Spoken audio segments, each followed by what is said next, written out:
लक्षण जल्दी पहचान लिए तो नहीं है खतरा।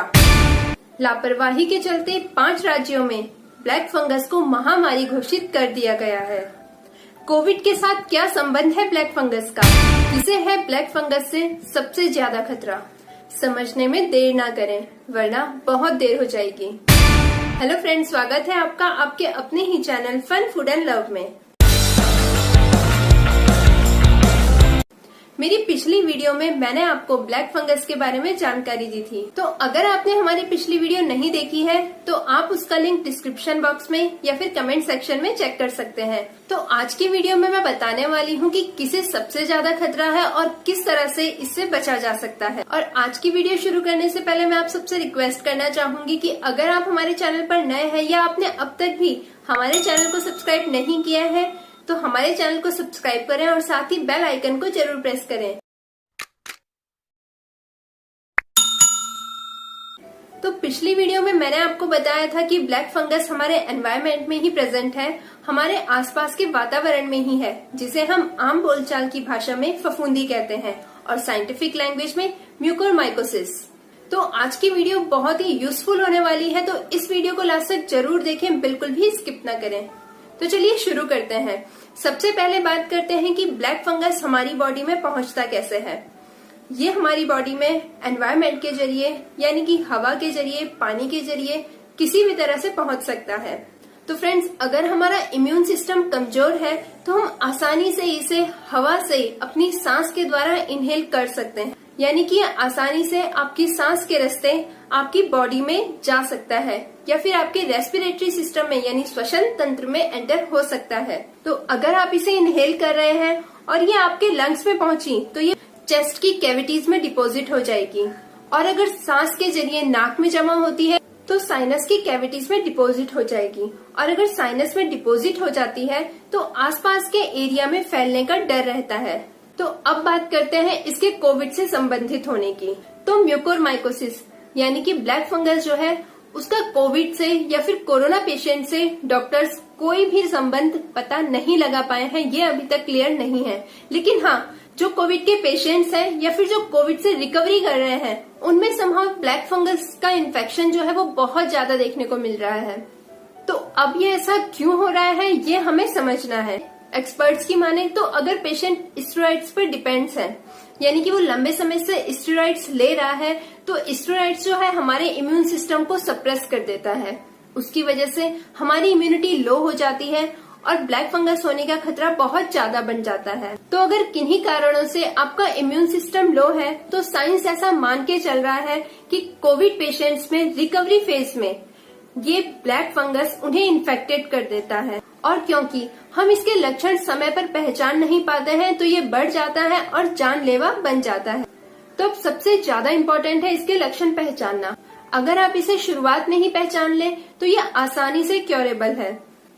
तो उसके लिए सबसे ज्यादा ध्यान देने की जरूरत है पेशेंट के फेस पर। तो अगर आप ध्यान से देखेंगे तो आपको पेशेंट की फेशियल डिफॉर्मिटी दिखेगी, उसके फेस के बदलाव को आपको पहचानने की जरूरत है। कोविड रिकवरी के दौरान अगर आपको बहुत ज्यादा हेडेक होता है तो ये एक बहुत बड़ी वार्निंग है आपके लिए कि आप ब्लैक फंगस का शिकार हो रहे हैं, क्योंकि ब्लैक फंगस आपकी नर्व्स को इफेक्ट करता है, और जब ये आपकी नर्व्स को इफेक्ट करेगा तो आपको एक्रूशिएटिंग हेडेक होगा। तो अगर कोविड रिकवरी के टाइम पर आपके साथ ऐसा हो रहा है तो आपको वार्न होने की जरूरत है। ब्लैक फंगस को लेकर एक बात सच है कि अगर ये इन्फेक्शन बढ़ जाता है तो ये आपके सेंसरी और वाइटल ऑर्गन्स को इम्पेयर करने की ताकत रखता है, यानी कि उस पार्ट को आपकी बॉडी से अलग करना पड़ सकता है। तो कोविड रिकवरी पीरियड में हेडेक के साथ अगर आपके विजन में या फेशियल सिमेट्री में किसी भी तरह के चेंजेस आ रहे हैं तो आप उस लक्षण को इग्नोर ना करें, उस पर ध्यान दें। इसके अलावा मैं आपको पहले भी बता चुकी हूँ कि one side facial pain, face नम पड़ना, स्वेलिंग आना, ये सब भी इसके शुरुआती लक्षण हैं। और जब फेस में स्वेलिंग आ जाए और तब तक भी आपने इसे नोटिस नहीं किया है तो ये आपको नेक्रोसिस करने की ताकत रखता है, यानी कि ये आपके सेल्स को, आपके टिश्यूज को डेड कर देगा और उसी की वजह से आपके फेस के आसपास, आपकी नाक के, आपकी आंख के आसपास ब्लैक स्पॉट आने लगेंगे और इन्हीं काले धब्बों की वजह से इसे ब्लैक फंगस नाम दिया गया है। और ब्लैक स्पॉट आ जाने के बाद ये ब्लैक फंगस आपकी नाक के जरिए आपके ब्रेन में पहुंच जाएगा और ब्रेन में जाने के बाद आपको ब्रेन से संबंधित सारी समस्याएं हो सकती हैं। आपकी मेमोरी में दिक्कत आ सकती है, आप चीजें भूल सकते हो, या आपकी कॉन्शियसनेस को अफेक्ट कर सकता है। आपको न्यूरोलॉजिकल इम्पेयरमेंट्स होने लगेंगे, यानी कि आपको फेस पर या हाथ पैरों पर लकवा मार सकता है, आप पैरालाइज्ड हो सकते हैं। साइंस का यहाँ तक मानना है कि अगर ये आपकी नाक से होकर आपके ब्रेन तक पहुँच रही है तो आपको ब्रेन से संबंधित सारी समस्याएं हो सकती हैं। तो अब बात करते हैं कि क्या सारे कोविड पेशेंट्स को ब्लैक फंगस का खतरा है।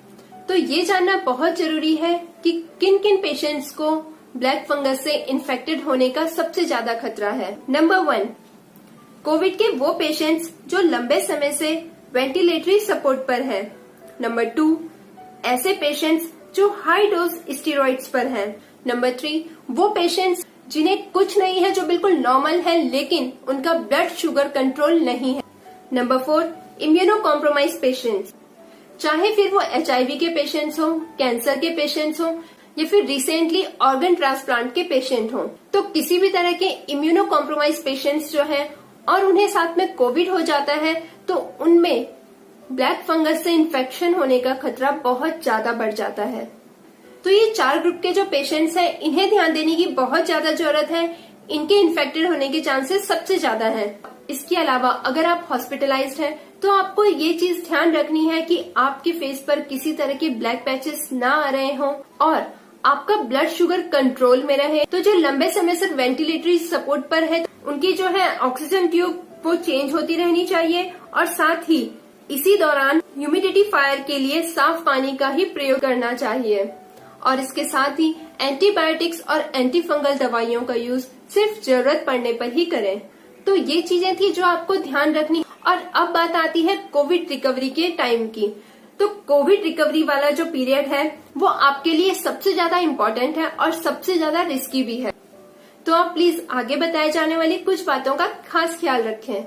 नंबर 1, 15 दिनों तक मास्क को बहुत ही स्ट्रिक्टली अप्लाई करें। नंबर 2, आप कोई भी प्लांट टच करते हैं, गार्डनिंग करते हैं, सॉइल में जाते हैं तो वो आपको नहीं करना है।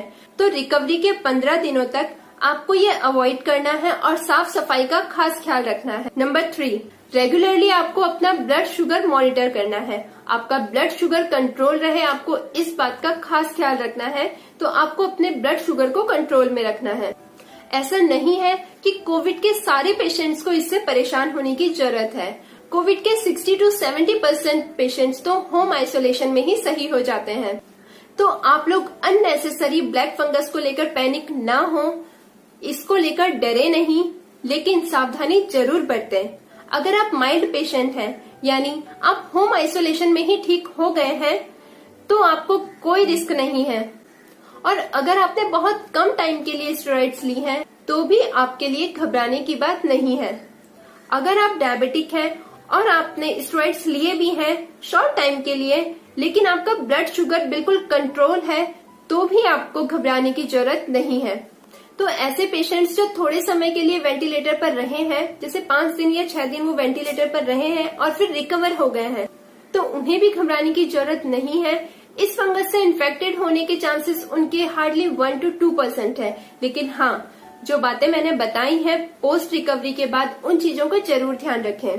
तो आप ब्लैक फंगस से डरे नहीं, बस थोड़ी सी सावधानी रखें। और ब्लैक फंगस को समझने में या जानने में ये वीडियो थोड़ी सी भी आपको हेल्पफुल लगी हो या फिर यूजफुल लगी हो तो वीडियो को लाइक जरूर करें। अपने फ्रेंड्स और फैमिली के साथ ज्यादा से ज्यादा शेयर करें, जिससे कि उन्हें भी सही जानकारी मिले।